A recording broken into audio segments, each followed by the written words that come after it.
Okay guys, welcome back to the shop. Back to Beavertooth. Just want to update you today on where we're going. Yesterday I uploaded a little video just of some of the bevels that I had put on. Today we're going to heat treat, and this is my homemade little gas forge.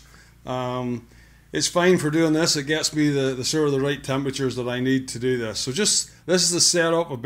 Takes a little while for me to get this set up because I have to move things around, but just very quickly, just to give you a little bit of a briefing, the important thing is that you kind of rehearse everything you're going to do. So you'll just see the way I have things set out. That's my little oil bath there. It's got a little lid on it. I've got my magnet here for testing critical temperature. I've got my little thermostat thing here. You see the little probe, and you can see the little measure over there. So I'm going to be setting this at different temperatures as I go along to help build up the heat gradually, get a better temper, get a better harden. I've got all my knives all put onto handles, and they will go in like this, and then I can sit there and they will heat up. This is all 3-inch fire brick, so it's a heavy little sucker. Okay. So it's important to get everything set up the way you want. I've even got my little seating all set out here, so I can sit down here. I'm going to be sitting quite a while. I have 5 knives to do. I'll be able to put my knives in, watch that they're warm, bring them out, test their critical temperature. If they're right, I can go straight to the oil. Then if I want them to cool, I can just take them over here and just stick my knives in there. And that allows them to cool. Just using simple old brick. I've got tools sitting here that I'm going to need. I need to heat the oil first. I'll do that with a piece of bar. The tools are sitting down here because if you look at the side, there's an exhaust port on each side of my forge. So you could end up accidentally heating the handle, and then, oh dear, that would be painful. So that's kind of it. That's the setup.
Here.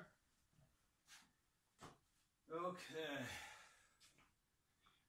Let's do the acid test on one of these other ones. Good job. Hear that?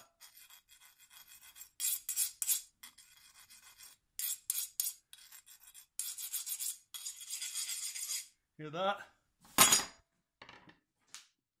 That's the job done. For those 3, 2 more to do. Time to go pick up the sun.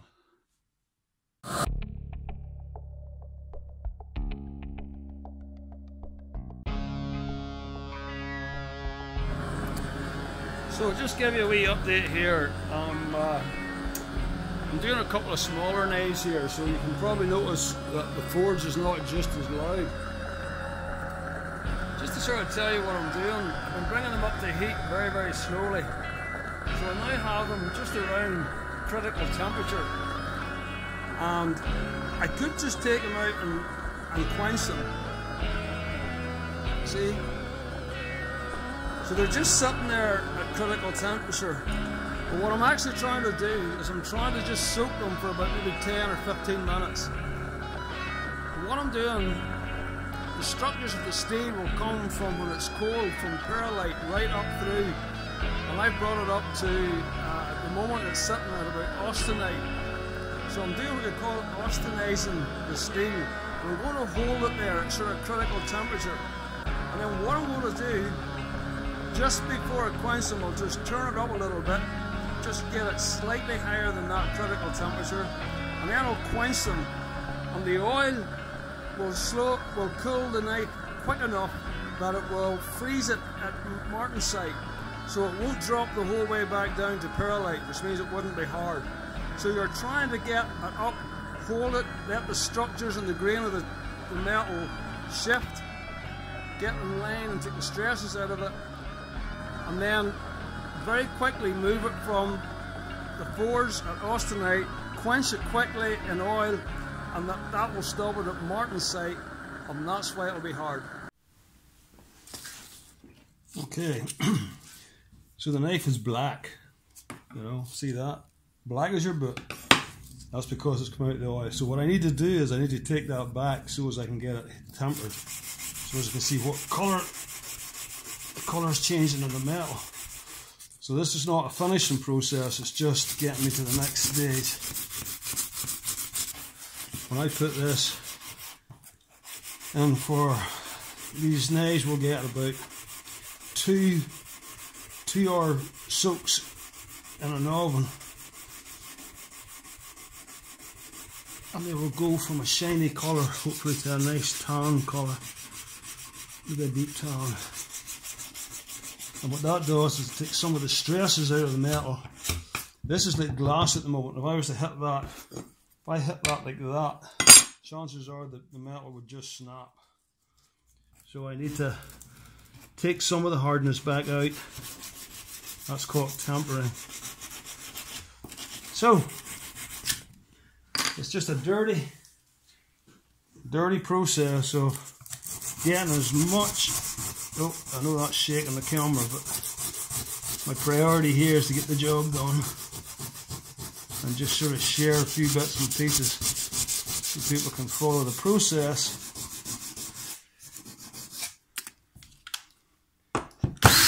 That'll be enough.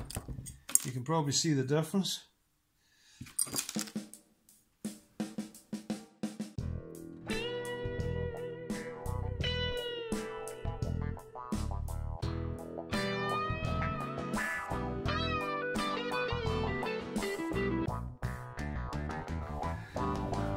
Just been out the oven there, and I've took the knives out from the first cycle of tempering them, and then I've put them back in, put the big ones back in again, so they'll be out at 9 o'clock. It's just 5 to 7 now, so I'll probably go about 8:30 and check them and make sure that they're not getting too dark. But I took these wee boys out. I think they've had enough. You can sort of see there yourself. They're a nice sort of a, see that nice dark sort of tan, and you don't want it to go too far. If it goes beyond that, it'll go to a blue and sort of purpley blue, and that's getting too soft. It's okay for an axe or something like that, but for a knife I want to keep these a wee bit sharper. So these will be sharp, and these are not going to take a lot of abuse, these little knives. These are what I call, this is what I call my little dragonfly knife. See my wee logo? I think you can see it. Yeah, nicely stamped on there. So really nice little knife, fits the fingers really well, little thumb depression there, and that's just lovely. You're not going to get me doing that. Anyway, so what I've got here, I've got a wee set of files, and these files are all set for different hardnesses. Okay, so in terms of the Rockwell scale, we go from 40 45, 50, 55, 60, and 65. So, you know, if I want my knives somewhere around 60. Have it at 58, 60, depending on what you're going to do with them. So, you know, if you listen, you can still hear that. It's still going hard there. So that's at about 60.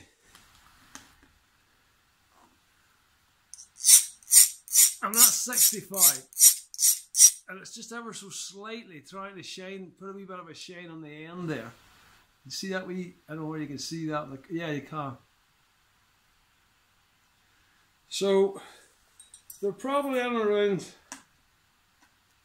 a 60 Rockwell, and I don't mind that being a wee bit harder, because I'll tell you, these have got a Scandi grind on them. Now if that was a long, thin cutting edge, you know, if I was grinding this away back to about there, you wouldn't maybe just want that so hard, because it'd be very brittle. But a Scandi grind doesn't go much further than what you see there. You know, it'll go a little bit by the time I get it cut, but not much. So it's quite a steep cut. So it can take a slightly, you know, more harder edge, which will stay sharper longer. So that's one of the things about doing a Scandi grind. At least that's my opinion. Other people might disagree. Totally welcome to disagree. So that's kind of those two little dragonflies out. One of these is going to a friend in America. And it's long overdue. And the other ones are just going to a couple of my buddies here. So... and then there'll be a couple left over. Not sure what I'm going with the two that's left over. I have a habit of getting attached to things. There's definitely one of the big ones that's staying with me, definitely. And I could be very tempted to keep the other one. Anyway, talked enough. So what I'm going to do now, what I'll do between now and 9, I'll maybe start to do a wee video on how all this went today. So keep tuned.